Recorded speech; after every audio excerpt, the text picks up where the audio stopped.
Good morning and welcome to the Daily Tanya. Today is Thursday, the 8th day of Shvat. Let's begin with Tzedakah. Gedola, Tzedakah, Shemekareves, Sageula. Tzedakah brings Mashiach closer. So today we continue in chapter 18 in the Tanya. Yesterday we spoke about the hidden love that we have. And the Alter Rebbe explained that even if a person is not capable of developing love to God due to his lack of intellectual capacity, he's not able to understand, to contemplate on the greatness of Hashem. Although, as we said yesterday, today, we have much more information available to us, the teachings of Chassidus, that helps us learn about Hashem. But in any case, whether a person is not capable of doing it, nevertheless, he is able to serve Hashem, as the Torah says, Ki korev alecha adava me'oid. It is very near to you, to everyone, to serve Hashem both with your mouth and with your heart, to do it. And he focused on the word me'oid, why it's very near. When we're saying it's very near, when the Torah says it is very near to us, that means that it's near to everybody, even if a person does not have this intellectual capacity. And he explains why is it near. He says because we have it in us already. Because there is this hidden love inherent in every single Jew. And we're left over with some questions that Alter Rebbe says we need to understand what is it, this love? What is the source of this love? How is it an inheritance to us? How is it, how is the fear of Hashem also included in this? All of this we need, the Alter Rebbe is going to explain. Today, the Alter Rebbe starts by explaining what is the root, what is the source of this love. This love of Hashem is basically the pintaliyid, the neshama, the essence of the soul of a Jew.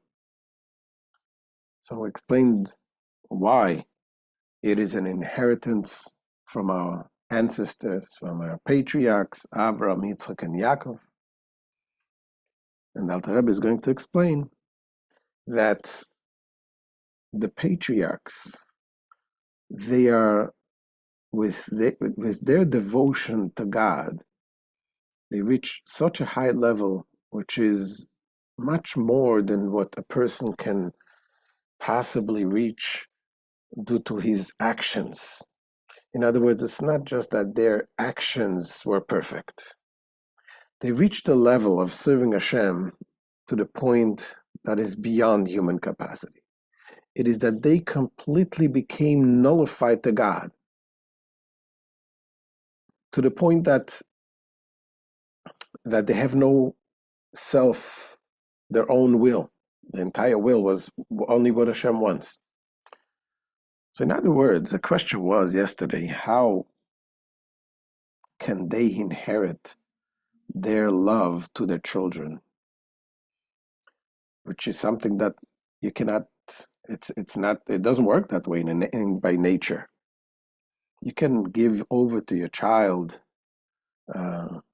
your intellectual capacity, or even whether the child is kind by nature also can come from the parents. But what to love, that is not something that it goes over by inheritance. It's not something that is transformed from generation to generation. But the Alter Rebbe explains that the love that they have to Hashem, it became something which is part of their DNA. It became something which is part of themselves. To the point that also it became almost like a part of their physical being. So they became in such a level completely nullified to Hashem. And it's called Merkava, like a wagon.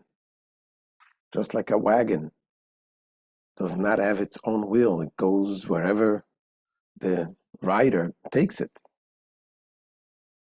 Like it says by Avram, it says Hashem, Vayal Hashem me'al Avraham. Hashem elevated himself from Avram, meaning that Avram was completely nullified to Hashem, to God.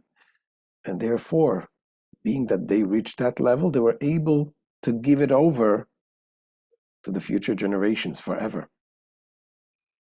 And that is something that is given over to every single Jew. And it is in different levels. Some people have higher souls, some people have lower souls, depending on what level of soul they have, depending on what their mission in the world is. But ultimately, every Jew has one level or another of that essential soul.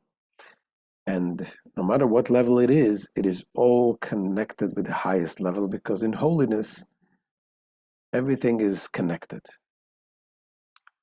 Nothing is separated in the level of holiness. And he's going to explain also there is the different levels of the world. There is generally the foreworld, Atzilus, Beriya, Yetzirah, Asiya. And each world has 10 attributes, and each attribute has also 3 levels.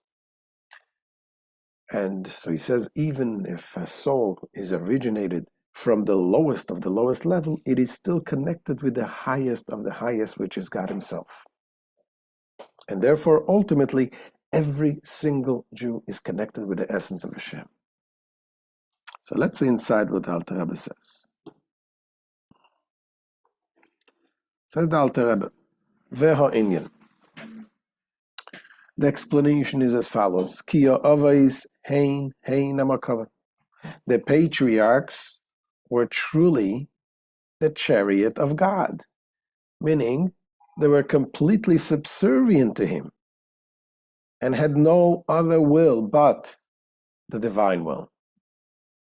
Just as a chariot has no will of its own, but is directed solely by the will of the rider. Ve'alkein zochu lehamshich nefesh ruach neshama levneim achareim ad oilam meyeser spheres kedusha shebe'arba oilamis. Atzilus, Bria, Yetzirah, Asiya. Therefore he says, they merited the privilege of drawing down for all subsequent generations of their descendants forever a nefesh, ruach, and neshama. Those are 3 parts, 3 levels of the soul. Nefesh refers to the lowest level of action. Ruach is more the emotional part. Neshama is more the intellectual part. And this comes from the 10 holy sephiros of the 4 worlds, Atzilus, Beriya, Yetzirah, and Asiya. In which of the 4 worlds and from which sephira within these worlds does the soul originate? That depends on the level of the soul. There are different levels of souls. Each individual according to his level and according to his deeds. Different neshamas come from different levels, and that's why their function in the world is in a different way. It could be, what does it mean according to their deeds?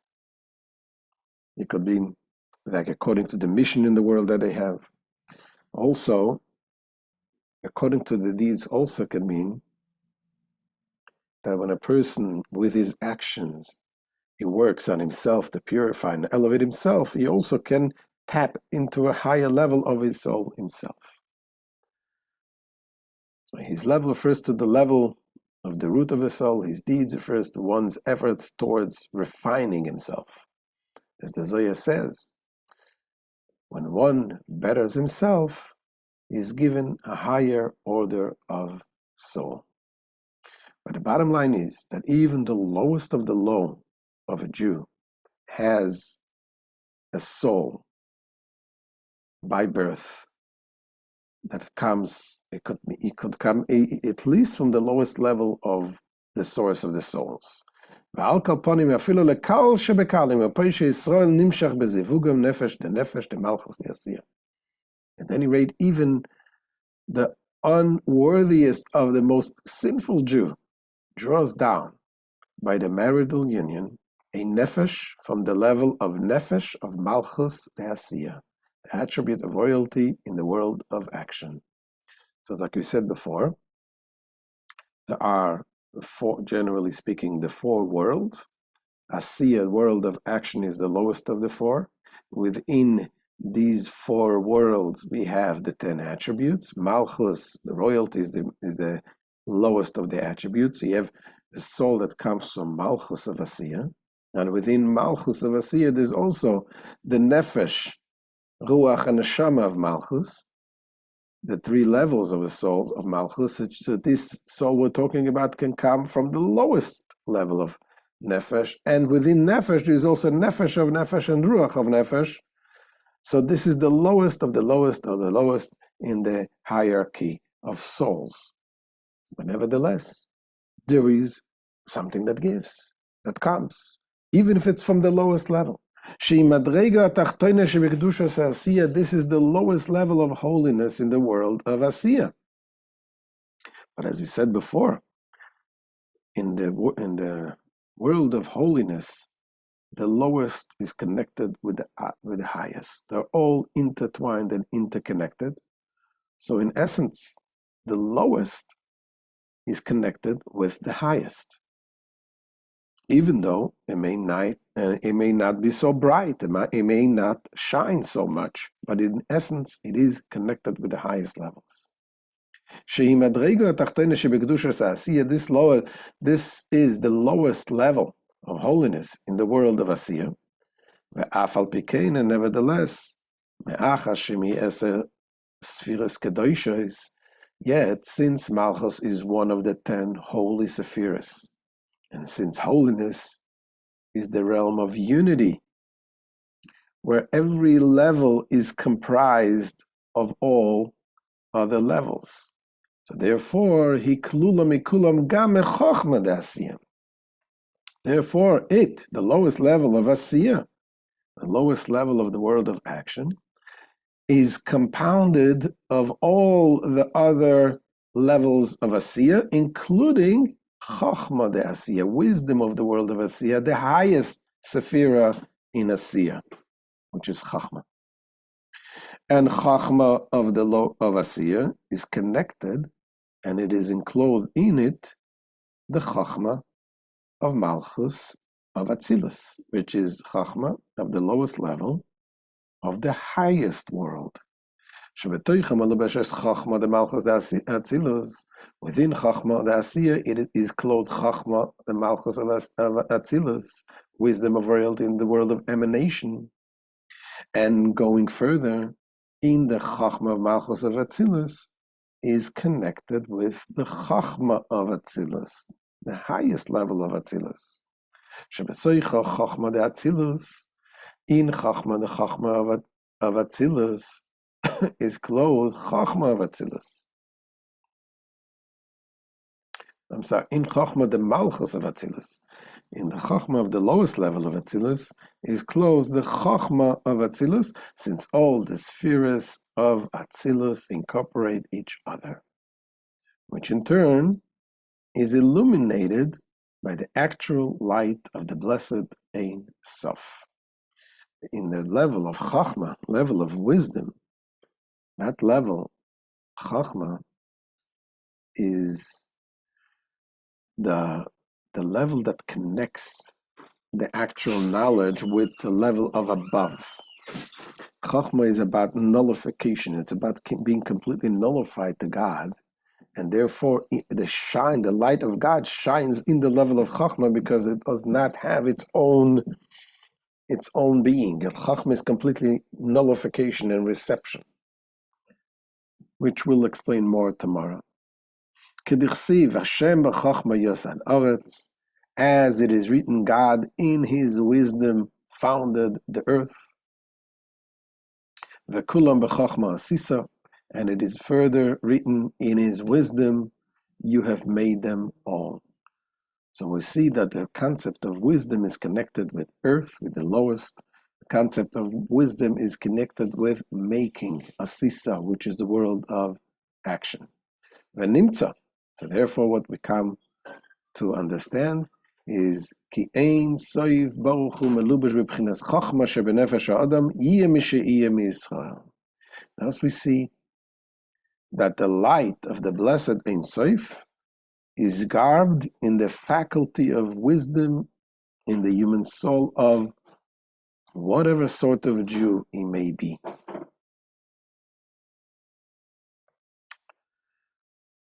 ומכינס החוכמה שבו אור אין סוף ברוך הוא המלובש בו מתפשטת בכל בחינס הנפש כולו לחיוסו מבחינס ראשו עד בחינס רגלו.